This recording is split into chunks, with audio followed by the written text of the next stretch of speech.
안녕하세요. 이상큐브입니다. 한국형 전투기 KF-21 보라매 사업에 최대 걸림돌로 꼽히는 공동개발국 인도네시아와 분담금 협상이 곧 재개될 것으로 보인다고 국내 언론은 전했습니다. 분담금 협상은 최근 프라보워 수비안토 인도네시아 국방부 장관의 방한을 계기로 급물살을 타는 분위기가 조성되었습니다. 이번 협상 재개가 순조롭게 진행되면 KF-21 사업도 본격 궤도에 안착할 수 있게 될 것으로 전망됩니다. 방위사업청 관계자는 지난 15일에 프라보워 장관이 지난 7일에 2박 3일 일정으로 방한했을 때 실무자급 레벨에서는 빨리 협상을 진행하자고 합의했다며 조만간 빠른 시간 내에 협상을 재개하자는 서한 등을 보낼 계획이라고 밝혔습니다. 양국은 인도네시아 측이 KF-21에 전체 사업비 8조 8천억 원의 20%인 1조 7,338억 원을 투자하고 시제기 한 대와 기술 자료를 이전받은 뒤 48대를 현지에서 생산하기로 했습니다. 이를 위해 인도네시아는 개발 단계별로 사업비를 분담하기로 했으나 지난 2월까지 지급해야 하는 8,316억 원 가운데 2,272억 원만 납부하고 현재 6천여억 원을 연체한 상태입니다. 올해 지급돼야 할 분담금까지 합치면 미납 액수가 8천억 원에 달하고 있습니다. 양국 협상이 재개되면 현재까지 연체된 분담금의 지급 시기 및 방식과 관련한 논의부터 우선 진행될 것으로 보입니다. 인도네시아 측이 경제난 등을 이유로 지급을 미뤄왔던 만큼 분할 납부 방식이 유력한 것으로 알려졌습니다. 방사청 관계자는 인도네시아가 경제가 어렵다고 해서 한 번에 받는다는 건 무리가 있을 수 있다면서 우리 예산이 허용하는 범위 내에서 인도네시아와 지급 스케줄을 협상해야 할 것이라고 말했습니다. 이번 협상에서는 20%로 합의된 분담금 비율 조정에 대한 논의도 이뤄질지 주목되고 있습니다. 인도네시아는 2018년에 조코 위도도 대통령이 경제 상황을 이유로 조정을 요구한 바 있습니다. 이후 양국은 분담금 조정과 유예 등의 문제를 협의해왔으나 이번 프라보워 장관 방한 중 분담금 액수와 관련해 새로운 요구사항은 없었다고 방사청 관계자는 전했습니다. 그간 KF-21 사업은 인도네시아가 분담금 미납을 포함해 KF-21 사업에 소극적으로 나오면서 사업 전반에 차질이 있을 것이란 우려가 나왔습니다. 그러나 프라보워 장관은 방한 중인 지난 8일 문재인 대통령을 예방한 자리에서 양국 간 전투기 프로젝트를 비롯한 한국과의 협력 사업들이 성공해야 한다고 생각하고 있다고 말하는 등 적극적인 태도를 보였다고 합니다. 방사청 관계자는 한국과 인도네시아의 양국 간 국방장관 회담에서 프라보워 장관은 인도네시아의 국방장관으로서 최대한의 지원을 아끼지 않겠다는 등 더 적극적인 얘기도 나왔다고 분위기를 전했습니다. 또한 방사청은 프라보워 장관이 자국의 식량기지 사업에 대한 지원을 요청한 것은 KF-21 사업과는 별개라는 입장을 분명히 했습니다. 방사청 관계자는 프라보워 장관은 국방부 외에 식량기지 사업 관련 특임장관도 겸직하고 있고 이에 문 대통령에게 자신이 맡은 인도네시아의 식량기지 사업에 대한 협력을 요청한 것이라며 KF-21과 연계해 진행되는 건 아니다라고 말했습니다.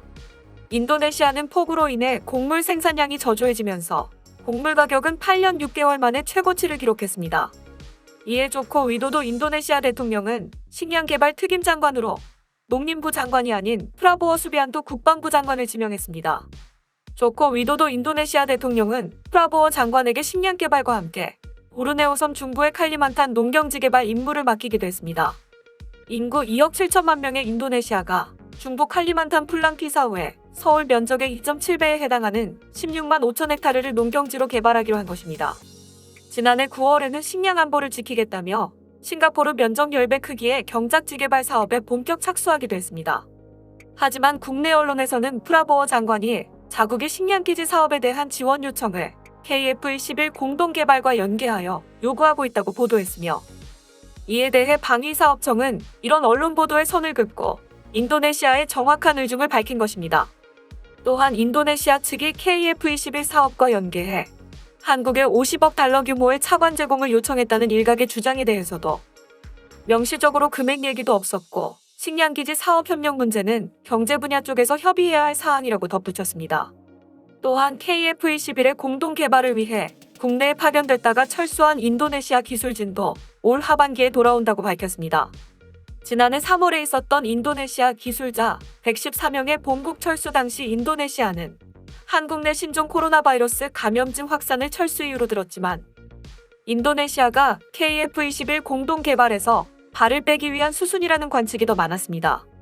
인도네시아 국방장관 방한과 맞물린 이들의 복귀는 분담금 협상과 더불어 KF-21 공동개발 정상화의 신호로 받아들여지고 있습니다.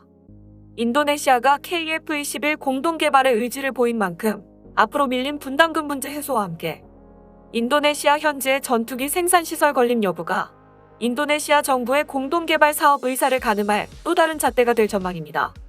이에 대해 방사청 관계자는 인도네시아는 의사결정자인 조코 위도도 대통령의 결심에 따라 움직인다면서 그간은 의사결정자가 중단시켰던 것이지만 이번에는 하겠다고 말했기에 이제부터 준비할 것으로 생각한다고 강조했습니다. 앞서 방위사업청은 최근 CJ 1호기 출고식을 마친 KF-21과 관련한 일부 언론 보도에 대해 유감을 표시했습니다. KF-21의 공동개발 파트너인 인도네시아 측의 사업비 분담 문제와 KF-21의 무장 능력 등의 성능과 관련해 사실과 다른 내용의 추측성 보도가 잇따르고 있다는 것입니다. 방사청은 11일 배포한 입장 자료에서 인도네시아 측이 KF-21 사업 참여 조건으로 식량 기지와 관련 차관 제공을 제시했다는 언론 보도 내용은 사실이 아니다며 인도네시아는 KF-21 공동 개발에 대한 지속 참여를 약속했고 분담금 관련 문제는 양국이 협의를 통해 조속히 마무리할 계획이라고 밝혔습니다. 이런 가운데 인도네시아 측에서 KF-21 사업 계속 참여를 조건으로 분담금 비율을 20%에서 10%로 축소하거나 분담금 납입 기한을 2026년에서 2031년으로 연기 요청했다는 것과 더불어 50억 달러 상당의 차관 공여 등을 우리 측에 제안했던 보도에 대해서도 방사청은 분담금 관련 세부 내용은 협의 중이므로 공개가 제한된다면서도 인니 측에서 분담금 지분을 20%에서 10%로 낮춰달라고 요청한 사실이 없고 납부 시기를 2031년으로 연기해달라고 요청했다는 것도 사실이 아니다고 밝혔습니다. 또한 방사청은 2026년에 시작되는 KF-21의 블록2 개발에서 영국산 단거리 공대공 미사일 나스람을 장착하는 방안이 검토되고 있다는 언론 보도에 대해서도 사실이 아니다고 부인했습니다. 방사청에 따르면 KF-21은 2026년까지 진행되는 블록1 개발에선 기본 비행 성능과 공대공 전투 능력을 갖추고 이후 2028년까지인 2단계 개발에서 공대지와 공대함 전투 능력을 각각 갖추게 될 것이라고 거듭 설명했습니다. 일각에선 KF-21 블록1의 장거리 공대지 미사일을 장착해 전력 증강 효과와 수출 경쟁력을 높여야 한다는 주장도 나오고 있지만 방사청은 현재 단계적으로 수립되어 있는 KF-21 체계 개발 계획이 전투기 개발에 가장 적절하다며 기존 계획대로 KF-21 체계 개발을 진행하는 게 가장 중요한 상황이라고 반박했습니다. 방사청은 KF-21 개발이 완료되면 국내 개발 무장과 해외 무장의 체계 통합을 통해 운용 능력을 추가로 확보할 수 있는 기반이 완성된다면서 이후 성능 개량을 통해 무장 운용 능력 등을 지속 확보해 간다면 국내 항공전력 활용뿐 아니라 수출에서도 경쟁력이 있을 것이라고 설명했습니다.